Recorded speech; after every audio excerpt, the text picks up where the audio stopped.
This time on The Gadget Show. Susie and I go deep, deep undercover. We hack, we track, and we sneakily watch what other people are doing, all to test the very latest in spy gadgets.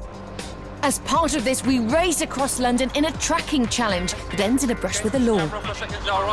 OK, yeah. John tests the latest in kitchen tech with the help of the hairy bikers.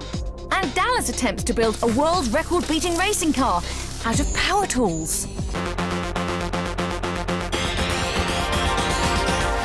Hello and welcome to The Gadget Show. Now, with the release of the new James Bond film just around the corner, we decided on a spy theme for this week's challenge. We did. We wanted to know what the latest and best gadgets are that you can get your hands on the market. Yes, so loads of cloak and dagger stuff coming up later. Me and Susie standing in doorways with incredibly unrealistic disguises on, lots of snooping and all that kind of spy gadgetry that you associate with 007 later on in the show. But first, we thought it might be a good idea to have a look at the kind of technology that people right now could be using to spy on you. Yeah, because let's be honest, we all have quite a lot of personal information on our computers, don't we? And there are people out there that are trying to access your personal data. Yep, they're using viruses, spyware, Trojan horses, dumpster diving. Dumpster diving. That's when they jump into dumpsters or your bins and they grab your personal data and then they use electronic means to become you and steal your identity. Yeah, so what we want to know is how people can access your PC, whether you know that your PC is actually being accessed and whether there's anything that you can do about it to stop these invaders. That is what the first part of this spy challenge is all about. No spy film will be complete without a little bit of sneaky stealing and hacking. And it turns out that in the real world, your computer could well be vulnerable to all kinds of security risks. So we want to find out in this challenge what those risks are and how you combat them. Yeah, so in that office block over there behind us is a network of computers. One of which contains a secret file that we both want to get our grubby little mitts on. Now, all we know is that it's marked as top secret. The first to find that file will be the winner of this challenge. I'll be using traditional methods to physically sneak into the building. While I'm the hacker, I have to use remote access to find the file. My first task was to try and access the wireless network inside, a process known as war driving. Basically finding a wireless signal and leeching it. And there it's come up, and it's unsecured, OK? So I can just hit connect, and I should be able to go straight onto their wireless network. Leaving your Wi-Fi unencrypted means that war drivers can steal your bandwidth and use it for downloading illegal content, such as ripped movies and music tracks. To prevent this from happening, wireless networks should be encrypted or secured with a unique password or code. Gaining unauthorized access to any system is illegal. But if I can do it to this system, someone can do it to yours. OK, I'm on board now. So the first stage of me looking for the top secret file is complete. Meanwhile, I was busy trying to locate the computers on foot. Once I'd found them, I had to retrieve the file, which was on just one of the laptops. Of course, each computer had a different security device that I had to crack first. The first machine, as with many newer laptops, was locked with biometric security, in this case, fingerprint protection, so no joy there. The second computer had fallen foul to the most basic security error. This is open. But, frustratingly, the file wasn't on that machine, so I moved on to laptop number 3, and this one was password protected. I've got to crack this password. This is my only chance of actually getting this file. A recent survey found that 11% of people still use the word password as their password, and many more use easily guessable words. The key is use a combination of letters, numbers and special characters and keep it close to your chest. After trying star signs and days of the week, I tried out our location. Business centre. Oh. Yes! I'm in. Back outside, I had to find a way to remotely hack into the hard drives by sneaking in via file and printer sharing. It's the way that you enable lots of people on one network to all print to the same printer, for example, or to be able to access each other's files and share documents and so on. The problem is it's quite vulnerable and it's turned on by default in lots of computers. So if you have file and printer sharing turned on and don't have a firewall set up to alert you to attempts at remote access, your machine could be vulnerable. I had accessed the network. Now, to search for the file, all I needed to do was crack the individual machine's password. To do this, I used a dictionary attack. which by rapidly searching a database can crack simple passwords in minutes. In no time at all, I was in. Now got access to its files as if I was sat in front of it. It's that simple. Anyway, I've got a file to find. Well, I still haven't found the file and was starting to worry about Jason hacking in. It's difficult to see if somebody's actually accessing your computer remotely, but if you have a look at netstat by going into command prompt and typing in netstat, we should be able to see if there's any foreign IP addresses. Little devil, he's in. I'm going to put a stop to that. I am going to boot him out. But I was already busy on the next stage of my hacking, launching some malware. Right, I've not been able to find the top secret file, but I want to make sure that I can reconnect to it if I ever need to in the future. And the way I do that is with something called a Trojan. A Trojan is a form of malware, malicious software designed to infect a machine, which can enable a hacker to take full control of a user's system. And I've prepared a little Trojan here. I'm just going to rename it with a name that will beckon the user who finds it to open it. Pictures of Susie. I was doing my best to block Jason by closing the file and printer sharing. Gone. Oh, look at that. I've been scuppered. But what they might not know is that my little Trojan is sat there on the desktop with pictures of Susie, enticing a user to double-click it. And once that's done, that computer is mine. Pictures of Susie? What's that? I can't see anything, but I don't think I should have opened it. Oh, no. What have I done that for? You idiot! My dastardly plan had worked, and by activating the Trojan, I was now able to search through the files inside. There are many ways you can fall prey to malware, through websites, spam emails, or peer-to-peer networks. Often, innocuous-looking files hide these nasty viruses, which is why having up-to-date antivirus software is so important. Right, I've had enough of his antics, so I'm installing some serious antivirus software, and I'm going to boot him off the Wi-Fi network forever, and I'm going to find that file. Once my antivirus software had found and deleted Jason's nasty Trojan, I encrypted the router to protect against further remote access. Which meant I'd been foiled. I think it's time I left. And with night falling, I finally got that secret file. Oh yes, I am the master hacker. Now I've got to get out of here without being spotted. Wow. Oh, you know what? I did feel very vulnerable when I could see that you were actually trying to hack into my computer. I felt really, really invaded. No, I know, and I think a lot of people do. Since doing this, I've actually brought it up with some friends of mine, and it turns out that a lot of people have had their identities stolen. So this is real. It's not just scaremongering. No, it's not, and that's why it's great to know that there is lots of software, like the one that I was using in that film, where you can protect yourself. Yeah, and there are hardware solutions too, like this, the Yogi Gatekeeper Pico. We featured it in the last series of the Gadget show. It's essentially a miniature computer in a USB stick that does nothing but handle your security. So there are solutions out there. It's not all doom and gloom. Right, time for a break now, but after that... John tests a trio of cutting-edge food processors with the help of two hairy bikers. And our spying challenge continues as Susie and I try to track Dallas on a journey across London. And it ends up being a journey with a rather different ending than we'd planned.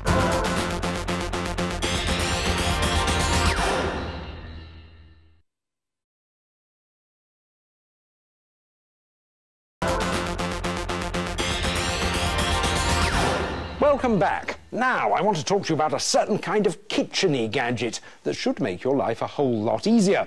If, like me, you love your grub, then you want to create the very finest dishes you can.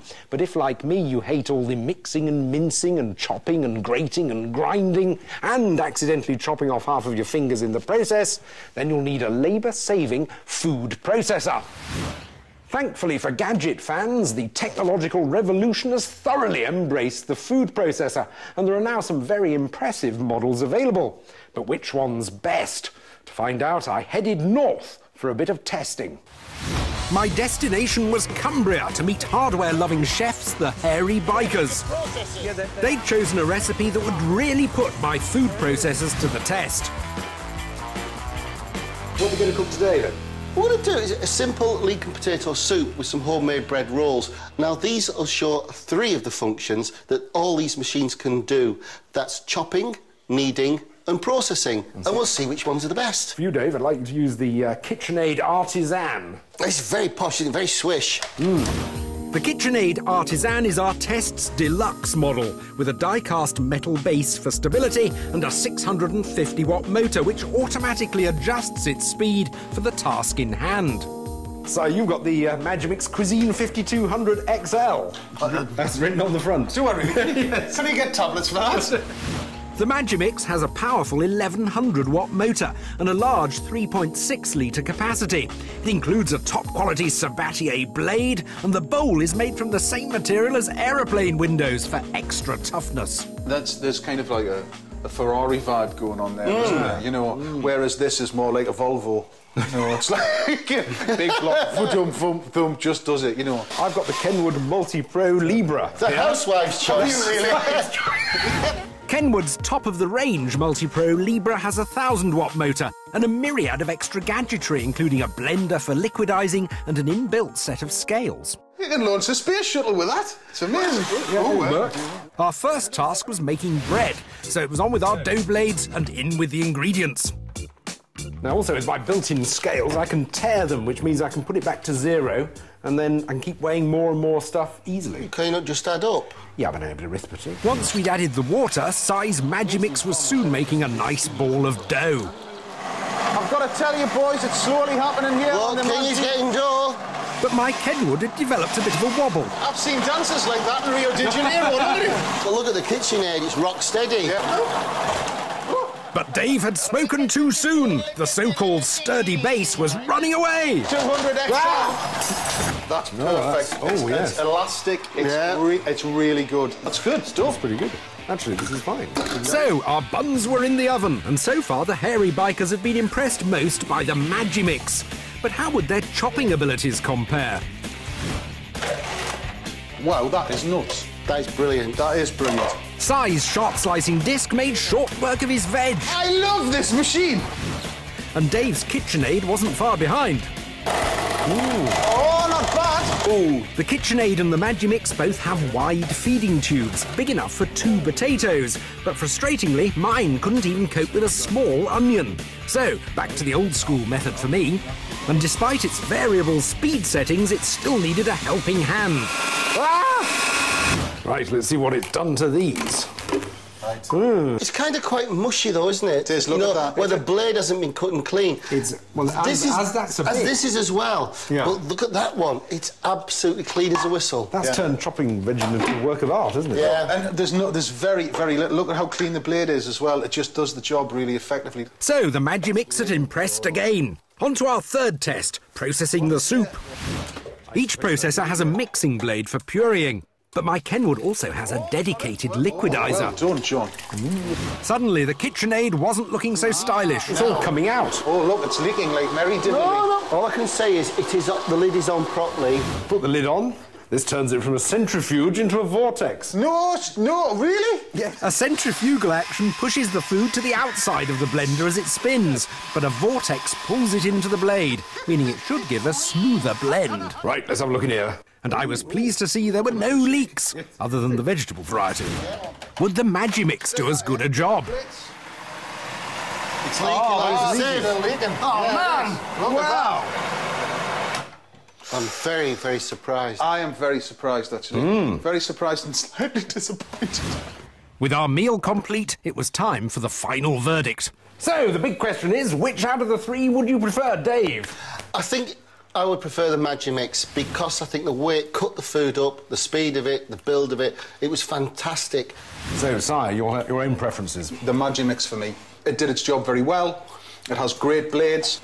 But for me, I just like to buy one thing that's going to do a job for a very long time. I mean, I think I'd go with the Magimix too. I mean, it's a really professional bit of kit, really. I know it leaks, but I suppose you just have to clean up afterwards. Oh, really? Hey. Yes. Good lad. Here we are, then. That'll be us, the pub. See ya. See you later. They're good, those hairy biker fellows, aren't they? Very canny in the kitchen. I should hope so. Right, take us through the G's then. Yeah, 3 Gs for the Kenwood. It wasn't as polished as the other two, but it's very good value for money and did come with all those extra facilities, like the liquidizer, which was very useful with the soup. OK, so 3 Gs for the Kenwood. What about the KitchenAid? Also 3 Gs for the KitchenAid. It was better at chopping, but it is more expensive and doesn't have so many facilities. And I suppose the styling is quite personal to your kitchen yes, as well. Yes, love it or hate it, isn't it? I mean, if you like that sort of 1950s American look, could be for you. Otherwise, you just might run a mile. 3 Gs for that.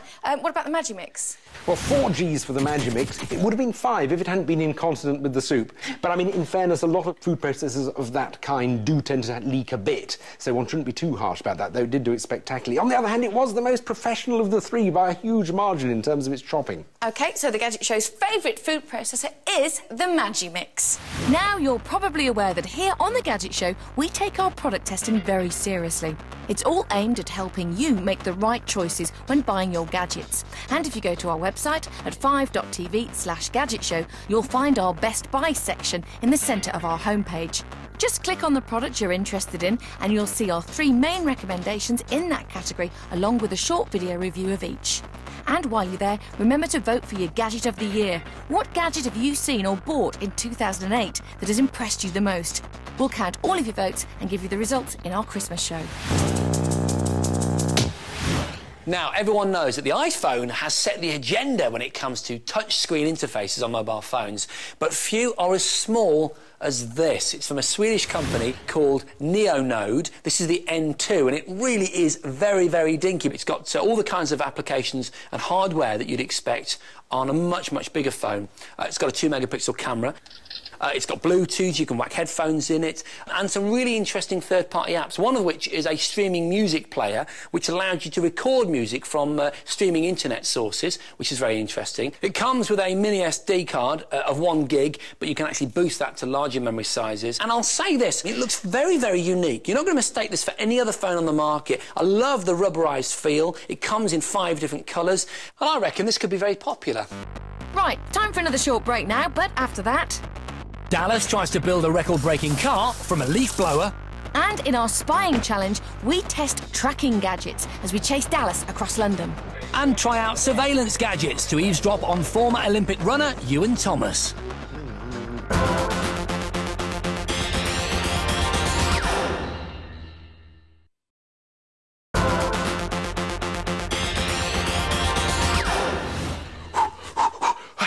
OK, welcome back. It's time for this week's Top 5. And if I was to say words like ollie, grind and truck to you, you'd know that I was a skateboarder that knows his lingo.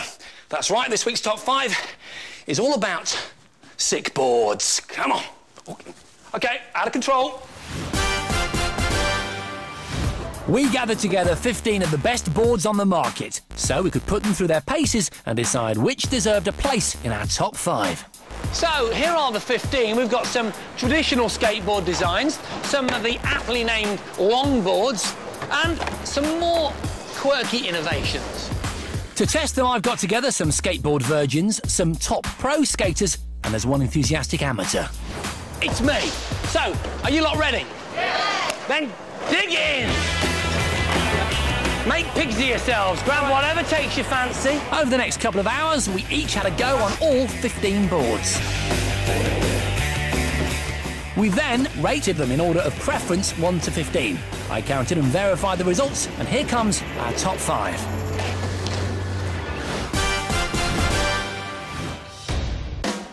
And at number 5, one of my personal favourites from today, the Alive board. Oh, look at that. With a flexible bar joining the 2-foot decks and 360-degree pivoting wheels, this quirky roller allows you to pull the sharpest and smoothest turns imaginable. I think it's quite easy to master and it's quite fun because you can do tricks on it. At number 4, the Flip HKD Complete Pro skateboard. This good-looking traditional skateboard has a firm and stable base that gave our beginners the confidence to get moving, while also providing our pros with the right setup for running the half-pipes. Number 3, the Lush Killimer Longboard. With a lightweight yet super strong bamboo board, the lush Killimer lies very low to the ground, meaning that pushing off and braking is an easy affair. Right here you have a great choice for commutes or extended skating sessions. At number 2, the Paddle Roadster. Look at that. Popular with speed and slalom skaters, the Paddle Roadster is perfect for those who like to duck and weave at speed. Its astonishingly light foam core board flexes and bends to give a responsive and flowing ride. It's very, very light, isn't it? It's really light. Look at that, though. It's gorgeous, isn't it? And our choice for skateboard number 1? It could only be the loaded Dervish longboard. Built from very strong but light bamboo, the loaded Dervish is a stylish yet practical board. Built low to the ground, it's not only easy to control, but the wide wheelbase means moving at speed and long distances is a piece of cake. The board of the people, feel it! Feel the quality, the wheels, the length. It's the perfect people's board.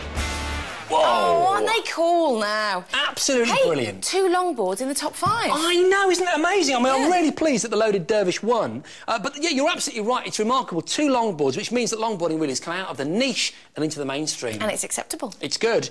OK, now, you'll remember this week's challenge is all about spying. Yeah, so the first part of the challenge was about hacking, and I won that because I stopped him getting into my computer. Into your privates? Mm-hmm. Yeah, your private files? Yeah.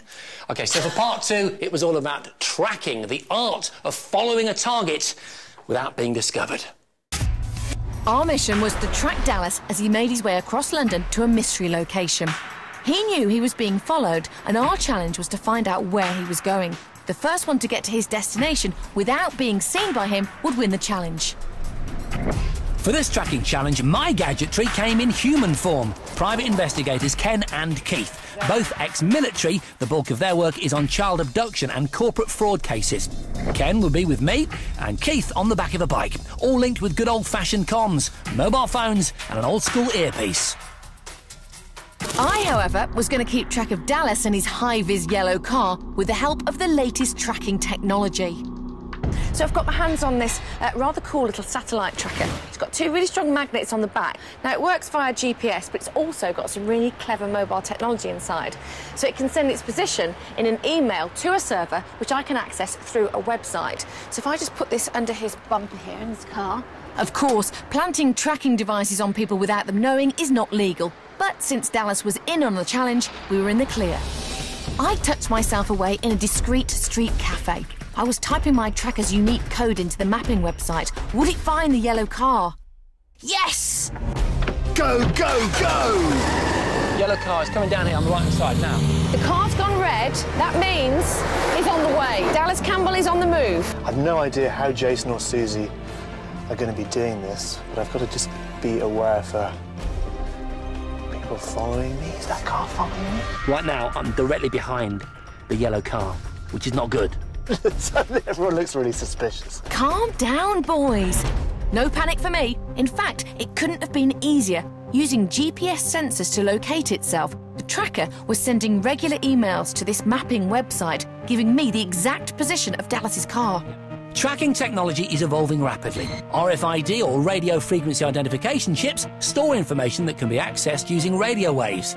These are being used widely around the world. Parcels being couriered have them attached so that their whereabouts can be traced, and company fleet cars often have them built in so the driver's locations can be plotted.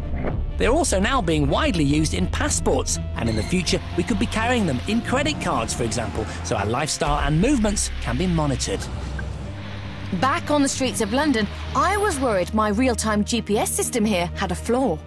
The satellite tracker is sending its location on a minute-by-minute basis. Now, that is obviously a long time when you're in a car. So I'm concerned that the car could go quite a long way before I see where it's gone to.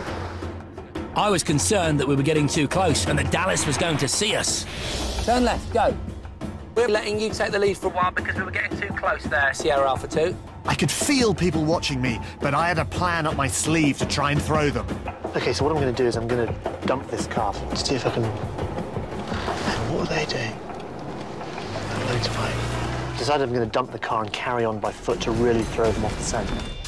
It soon became clear on my screen that Dallas had stopped, and from the map, I could see that he was just around the corner from my cafe. I'd better get moving or I'd lose him. He's on foot. Right, give me your app. And for both of us, his decision caused absolute panic. I dispatched one of my support team to get that tracker off the car and onto Dallas. I was out, but I couldn't help feeling paranoid. My aim was to catch Jason and Susie out. Time to grab a coffee, lay low, and see if I could spot them. Hi there. He's gone into a cafe. He's in a cafe. I caught a glimpse of Jason in the doorway, and from the direction he was looking, guessed Dallas was in the cafe opposite. But for how long?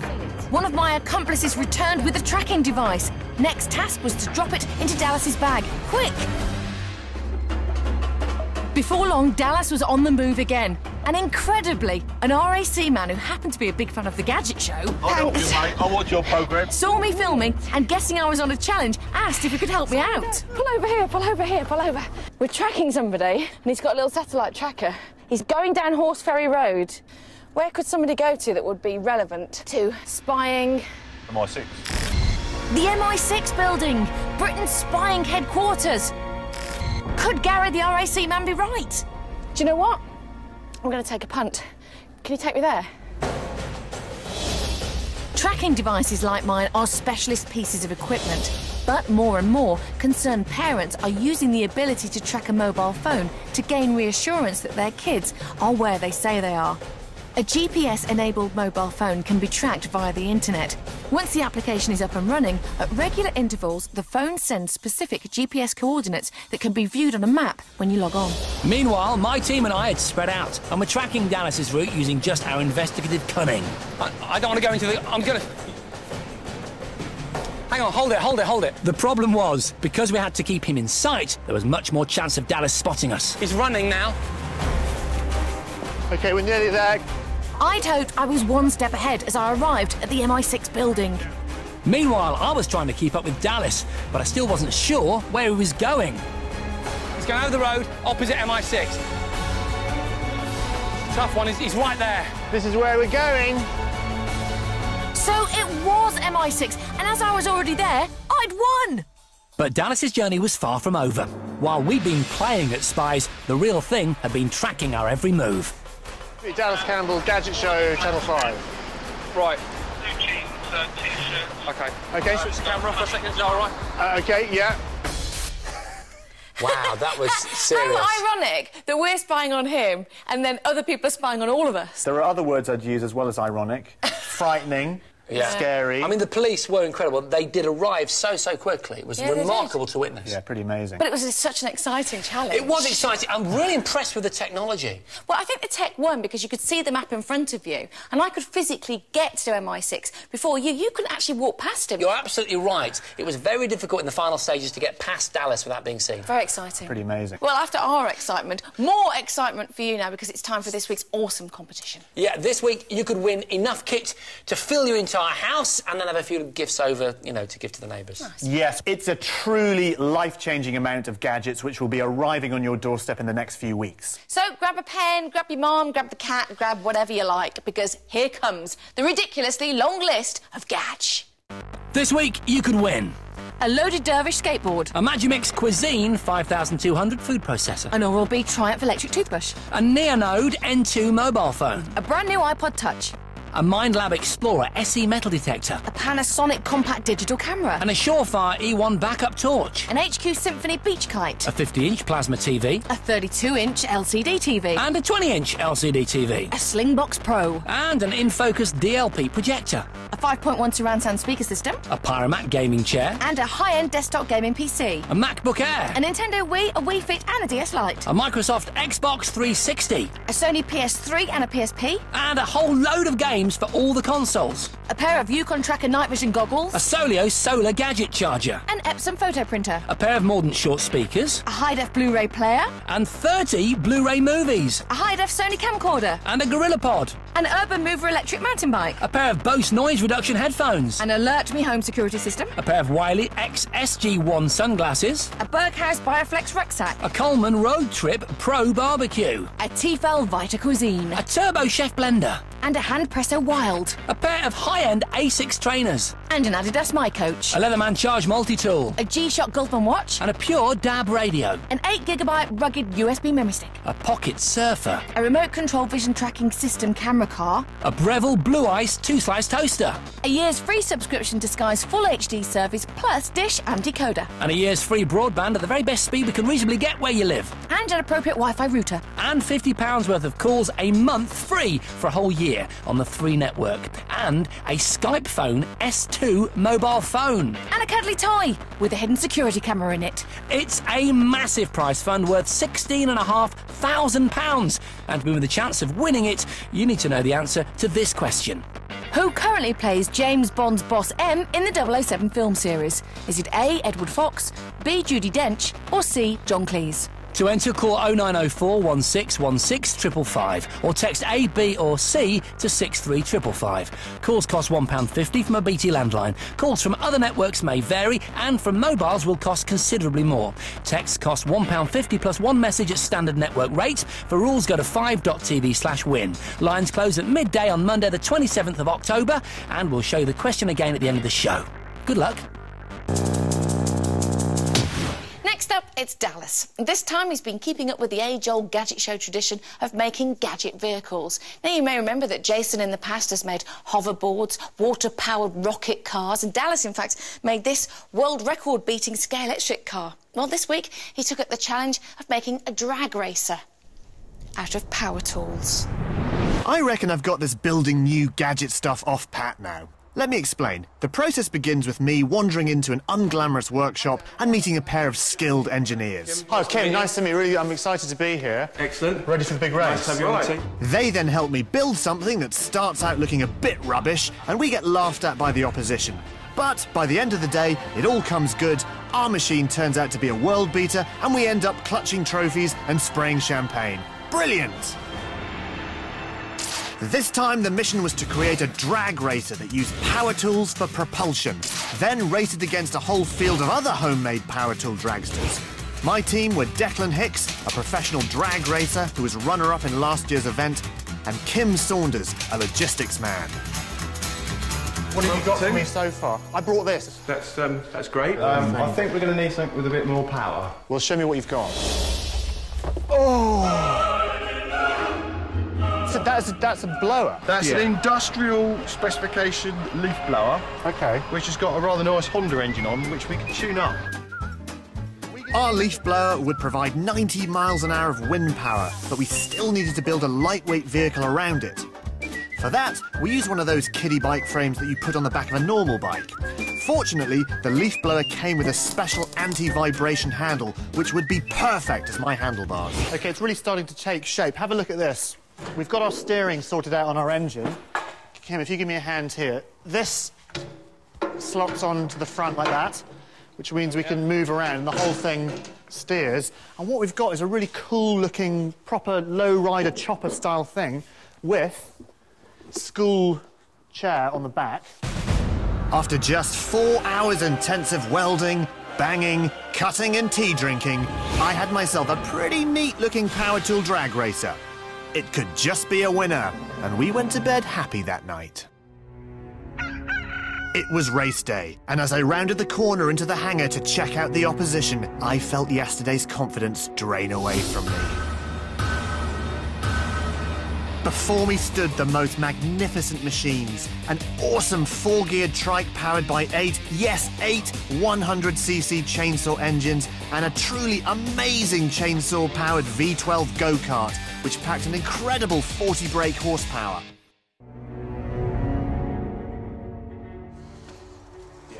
I'm worried. I thought we had this in the bag, but now I'm not so sure. And as I went out into the paddock, my fears continued when I was greeted by the terrifying sound of those engines. This was not going to be easy. The whole competition was looking more serious than I had anticipated. But engines can fail, throttles can stick, and chains can come off. At least that's what I told myself. Me and my leaf blower were going to give it our all. The race was far from over. I can really feel the tension. This is it. It's race time. There's no more time for tweaking. Come on, this is it. The noise was deafening. I couldn't hear a word of Kim's pep talk. And then we started. 3, 2, 1, go! We were allowed to push off the line, and then the race was on. The fastest machine over the 300-metre track would be the winner. And then it was suddenly very clear to me just how quick the other teams were. They didn't only look good, they were good. Very good. Woo! All right! Oh, come on! Maybe I just discovered why we're not all driving leaf blowers. Oh, this is very poorly thought out, this whole thing. Oh, come on! My leaf blower's 9-horsepower engine and impressive-sounding computer-designed impeller seemed to count for nothing when the heat was on. And eventually I limped over the line in last place.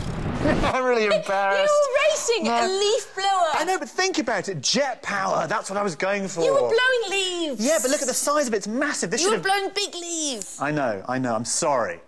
But can I just say, it wasn't a complete disaster because I did actually win something. But you came last. Technically, I think I came last, but the guys were so nice, they actually invented a special category. Oh, I felt sorry for you. Look, the Little Wonder Blower Transatlantic Challenge champion. There you go. We've won something, not a complete disaster. Maybe you needed some racing slicks to make it go quicker. I needed a myriad of different things to make it go quicker. You needed a miracle. Next year. Right, time for the last break in tonight's show now. But after that, the climax of our spying challenge. And with Dallas having been grabbed by the Rozzers, Susie and I set out on our final mission. We had to spy on Ewan Thomas as he had lunch with John without being detected.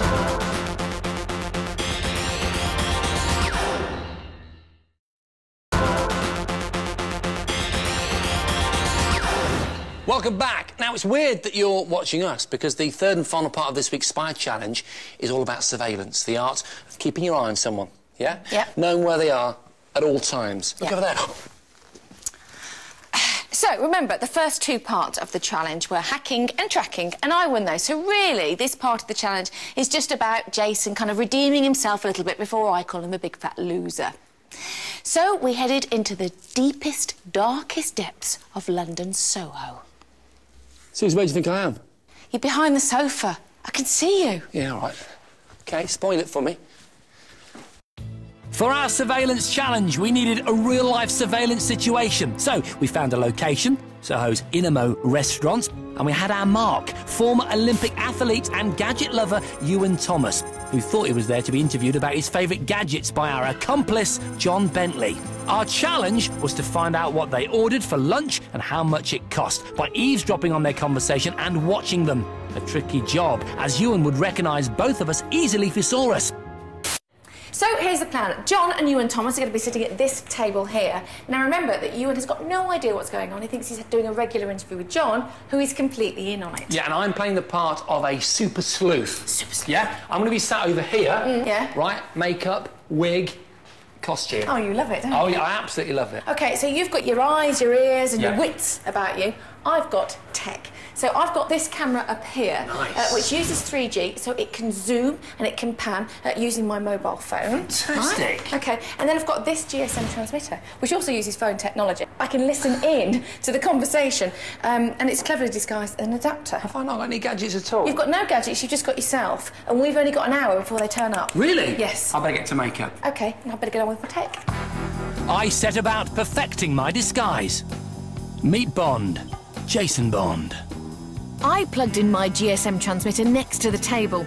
Although we were testing these devices in a controlled environment, spying on others without their permission can be seen as an invasion of privacy. John? The clock was ticking. Ewan and John were on their way to the restaurant, so I assumed my position round the corner, and it was time to put my remote 3G camera to the test. So essentially what I'm doing here is making a 3G video call. There's a SIM card in the camera in the restaurant, and then I'm using my 3G phone to connect to that number. If I press 2, it should take the angle down. There we go. And then if I press 4, I can go to the right. And then if I press 3 for zoom, wow, that's really bleached out. It seemed the funky lighting in the restaurant was working against my 3G dome camera. I was hoping my audio bug would be spot on, though. It had a 10-metre range, and by dialing the SIM hidden inside the plug, I could listen just like a normal phone call. Do you know, I'm listening to that now. It just sounds like a big party's going on. I hope John's voice is going to be able to cut through that. Since the mic was non-directional, it was indiscriminately picking up all the sound in the restaurant. Meanwhile, I was doing my best to be inconspicuous outside as John and Ewan took their seats inside. Look, there's you and Thomas. Ooh, how exciting. So our fake interview was ready to begin. Wow, OK, right, so... With John and Ewan dealing first with the on-table ordering system at our high-tech restaurant, the challenge was on. We've had the call, this is it, we're going in. Using my cunning disguise, I sneaked in unnoticed and took up my position just a few tables away, ready to use my good old eyes and ears to eavesdrop on our unsuspecting target. So far, so good. All I had to do now was try to find out what they were ordering. Some drinks going in. I've got a couple of Cokes. Coke for myself. She's got drinks. I could see drinks, but just not quite in enough detail to see what kind. I had it spot on. 1-0 to me. I probably couldn't live without my sat-nav as well. I tried listening through the plug transmitter, but the noisy acoustics of the restaurant were proving to be a tough test. There's going to be a delay by how many minutes? This is so disappointing. I can't actually hear a word they're saying. This is where you need your own eyes and your own ears. Yes, I was definitely faring better at this stage, although, believe it or not, my ears weren't quite big enough to hear everything. And for me, things were going from bad to worse. This is really not going very well. First of all, the battery's run out on the transmitter, so I've got no audio from that. And then my picture went down because we've run out of credit. Right. So it was a mad dash to get some phone credit before I missed anything crucial. Excuse me, is there a newsagent around here? There's Tesco's around. Around here? Yeah. Thank you. I bet MI6 don't have this sort of problem. And while Susie was stuck in a queue at the supermarket, back in the restaurant, our subjects were about to order their lunch. I needed this information if I was to stand a chance of winning the challenge. I can't do this. I'm really nervous. So I had to take some risks to get a bit closer. And what better role than a safety inspector? So the menus are 2 sashimi salads and 2 ice creams. I think I did 2 ice creams. I think they've ordered 2 sashimi salads and 2 ice creams. 2-0 to me! And by the time I got my phone topped up, the food had already arrived. Just pop the phone up and call the number, and we are back with pictures. He's eating something with chopsticks. I'm guessing it's some sort of vegetable noodle thing, maybe with fish or rice. I don't think I'm going to win the challenge with that. But my undercover sting was going to plan. I just needed the last piece of the jigsaw, the cost. How do we order the bill? I was about to say the same thing. Let's have a look. Time to bring out the safety inspector again. This lunch is £27.50. £27.50. That's it! 3-0 to me! Mission accomplished. Which meant me and my high-tech equipment had lost. And back inside, I thought I'd see just how far I could push it before getting recognised. Yes. Sorry, are you... Hello. Are you chap of the Gadget show? Yes, I am. Could you sign my autograph? I've never noticed. I'm doing the fire alarm. Am I supposed to... Are you having a joke? Say again? How you doing? You haven't noticed? What's that? Jake's all right, mate. I know it's you. All right, mate. How you doing? How you doing? Was that meant to be a trick on me? Poor Ewan. He just couldn't believe that nobody could recognise you. I know. How could I be so obvious with so much time spent? You know, a wig, makeup, the hat, everything. I look more like myself, Suze, than when I went into the makeup place. No, you didn't. You didn't look much different. You just looked a bit more odd. No, but I commend you on a decisive win this week, Suze. Oh, thank you very much. Even though the tech let me down in the last one, which was a bit disappointing because I was quite excited about that. I know you were, but you are undoubtedly the better spy. I hate to say it, but it's the truth. Oh, great. Thank you very much. Hey, got a cracking show for you next time. See you then.